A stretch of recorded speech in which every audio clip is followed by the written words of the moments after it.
চলো আজ তোমাদের সাথে শুরুতেই শেয়ার করব অযোধ্যাতে আমরা যে বাড়িতে ছিলাম সেই বাড়িটা কেমন ছিল, মানে যার আশেপাশে কেমন কি রয়েছে সেই সব জায়গা।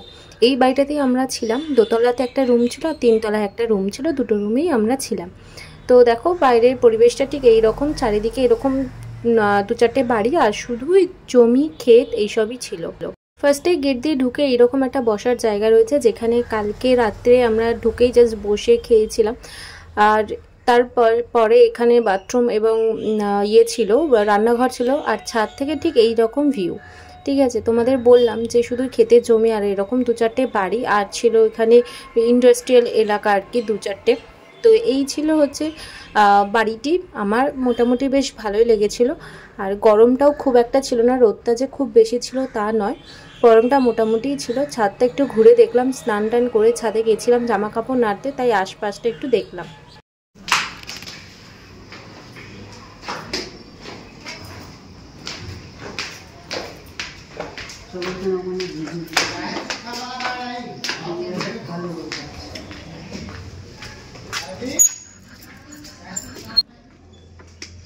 হ্যাঁ হ্যাঁ হ্যাঁ হ্যাঁ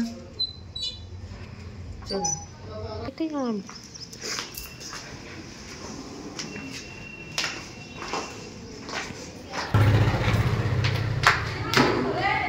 ছাদে কি সুন্দর রোদ জায়গা, একটা দৌড়ি যদি হতো।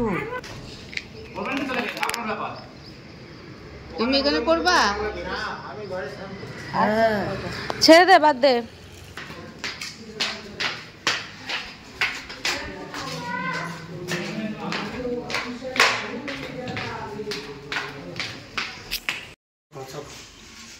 এইটা বেশি আছে,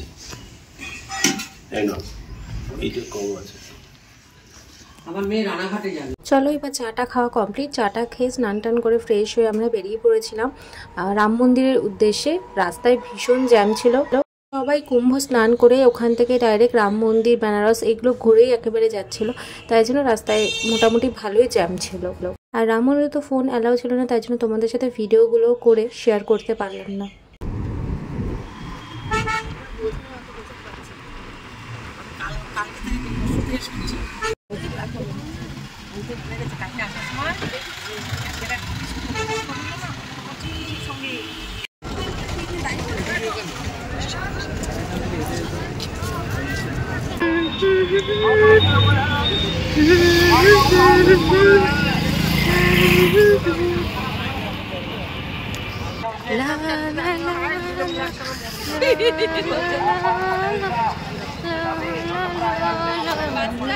এই গেটটার আগেই গাড়ি পার্কিং করতে হয়েছিল, তারপরে আমাদের হেঁটে যেতে হবে।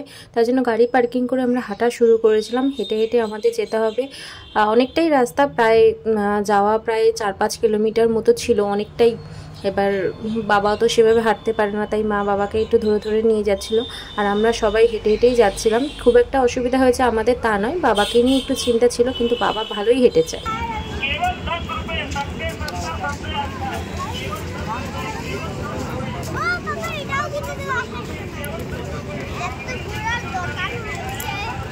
ঠাকুর বাজায়,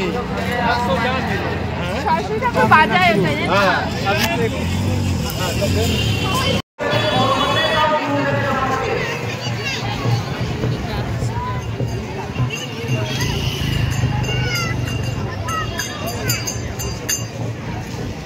চারিদিকটা বেশ ভালোই সুন্দর সাজানো গোছানো ছিল, এবং প্রচুর দোকান ছিল, স্টল ছিল, খেলনার দোকান, বিভিন্ন জিনিসপত্র, জামা কাপড়ের দোকানও ছিল। দেখতে বেশ ভালোই লাগছিল, বাট আমরা কিছুই কিনিনি। এইটা যে রাস্তায় আমরা যাচ্ছি সেটা হচ্ছে প্রথমে আমাদের সরাইউ রিভার যেটা আছে, এটা হিন্দিতে বলে, এবার বাংলায় কী বলে আমার ঠিক জানা নেই।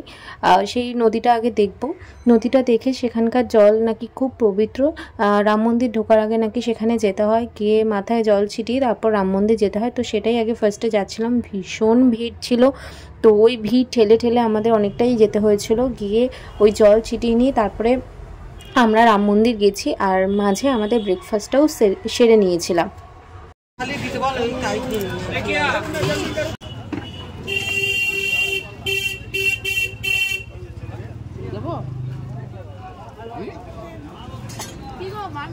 ব্রেকফাস্টে আমরা নিয়েছিলাম আলুর পরোটা, আচার আর 2 রকমের তরকারি।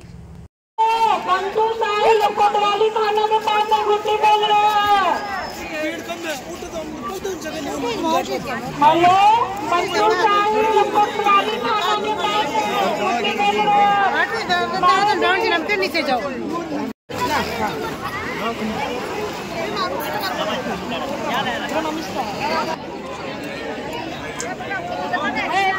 পুরীতে তোমাদের দেখালাম অনেকে স্নানও করছে, এখানে বাবা আর মা দাঁড়িয়ে রয়েছে, বসে রয়েছে, আমি গেছিলাম নেমেছি।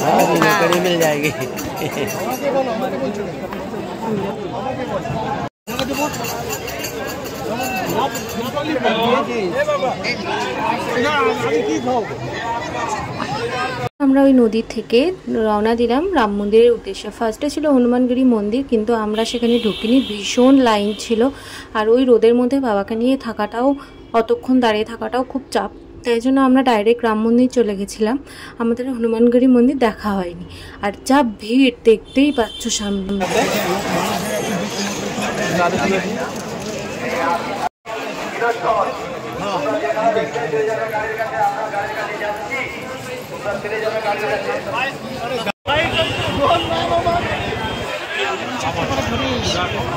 এতক্ষণ বাদে কি আমরা মন্দিরের কাছে এসেছি, ওই যে নদীটার থেকে বেরোলাম, ওই মোড়টার থেকে সোজা রাম মন্দির প্রায় 3 থেকে 3.5 কিলোমিটার, অতটা রাস্তা ওই ভিড়ের মধ্যে হেঁটে হেঁটে আমাদের আসতে হয়েছে।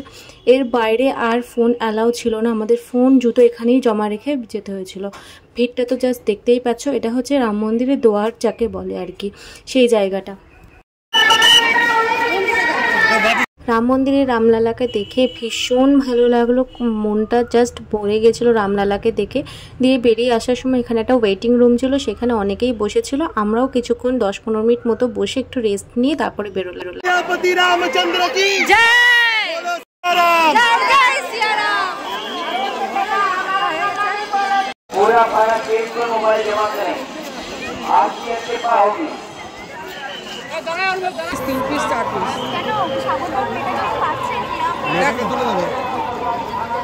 চলো এবার টোটো ধরে নিয়ে যে আর হাঁটার ক্ষমতা নেই, এবার টোটো করে গাড়ি যেখানে পার্কিং করা সেখানে যাব, সেখান থেকে গাড়ি নিয়ে এবার আমরা ফিরবো যেখানে রয়েছি সেই বাড়ির উদ্দেশ্যে। কেন মায়ের ছেলে মেয়ে দুটো থাকে না, সেই ভেবে চিন্তে বলবা কথাটা, বলো না সেই মায়ের। তো বাড়িতে আমরা যে বাড়িতে আছি সেই বাড়িতে ঢোকার আগে দুটো বাড়ি আগে একটা বাড়ির সামনে বিশাল বড় বড় দুটো আমলকি গাছ ছিল, সেখানে একটাতে প্রচুর আমলকি হয়েছিল, সেখানে দাঁড়িয়ে আমি আর মামি কটা পারলাম। এই পড়েছে পড়েছে, ব্যাস ব্যাস ব্যাস ব্যাস ব্যাস।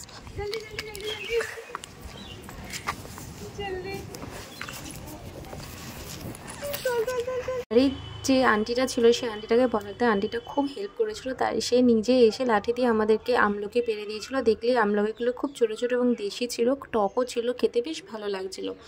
তো আমরা এবার রাতের বেলা এখান থেকে রওনা দিয়ে দিয়েছি, রাত ঠিক না সন্ধ্যেবেলার দিকে এখান থেকে রওনা দিয়ে দিয়েছি গাড়ি নিয়ে ওনাদেরই যে বাড়িতে রয়েছি সেই ওনাদেরই ইউপি এর গ্রামের বাড়িতে, মানে যে স্টাফ মামা তার গ্রামের বাড়িতে, সেখানে যাওয়াটা মাস্ট ছিল।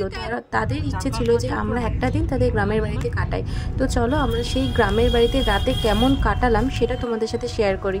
এই হচ্ছে বাড়িতে পৌঁছে গেছি। বাড়ির সামনে বিশাল বড় উঠোন, সেখানে আমাদের গাড়ি পার্ক করে রেখেছিলাম এবং বাড়িটা ভীষণ সুন্দর সাজানো গোছানো। আর ভেতরটা হচ্ছে এরকম গ্রামের বাড়ি ঠিক যেমন হয় সেই রকমই। আমরা বারান্দায় বসে বেশ চাটা খেলাম, বেশ ভালো লাগলো। বাড়ির যারা মানুষরা ছিলেন তাদের সাথে গল্প করে কথা বলে ভালো লাগলো। আর আমার বাবা তো খাটিয়া পেয়ে সেখানেই শুয়ে পড়লো।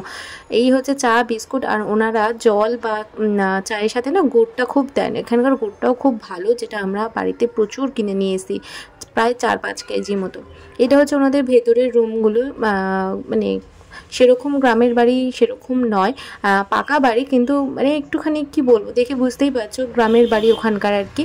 তো বেশ ভালোই লাগলো, একটা রাত পুরো ইউপির একটা গ্রামের বাড়িতে কাটালাম। ওখানকার একটা বাড়ি থেকে আরেকটা বাড়ির দূরত্ব অনেকটা, মানে পাশাপাশি কোনো বাড়ি নেই। আমরা রাতে এখানে বাইরেই শুয়েছিলাম খাটিয়া পেতে, বাবা আমি মা আর হচ্ছে ছিল মামা ছিল, আর বাদ বাকিটা রুমে শুয়েছিল। আমরা রাতে এখানে পুরি আর সবজি খেলাম, খেয়ে দিয়ে এবার রাতে ঘুম। চলো টাটা।